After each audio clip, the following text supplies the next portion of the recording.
প্রত্যাশা অনুযায়ী club world কাপের শুরুটা করতে পারেনি ইন্টার মায়ামি। প্রথম ম্যাচে মিশরীয় ক্লাব আল আহলির সঙ্গে ড্র হতাশা বাড়ায় স্বাগতিক সমর্থকদের। যদিও পরের ম্যাচে মোড় ঘুরিয়ে দেন লিওনেল মেসি। পর্তুগাল জায়ান্ট পোর্তোকে হারিয়ে নকআউট পর্বের লড়াইয়ে ভালোভাবেই টিকে আছে এমএলএসের ক্লাবটি। এবার গ্রুপ চ্যাম্পিয়ন হওয়ার মিশনে ব্রাজিলিয়ান ক্লাব পালমেইরেসের বিপক্ষে লড়বে ইন্টার মায়ামি।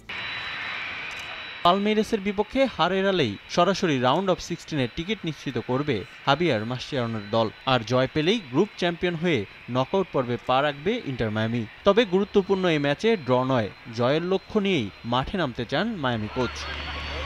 শেষ ম্যাচ জয়ে বড় অবদান ছিল লিওনেল মেসির। শেষ বয়সেও আর্জেন্টাইন তারকার পারফরমেন্সে মুগ্ধ কোচও। মেসিকে আরও 5 বছর মাঠে দেখার প্রত্যাশা মায়ামি কোচের।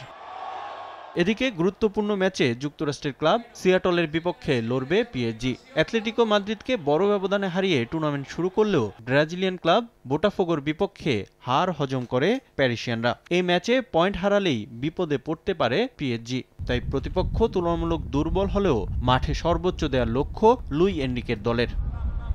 রিফাতুল ইসলাম মিরন, সময় সংবাদ।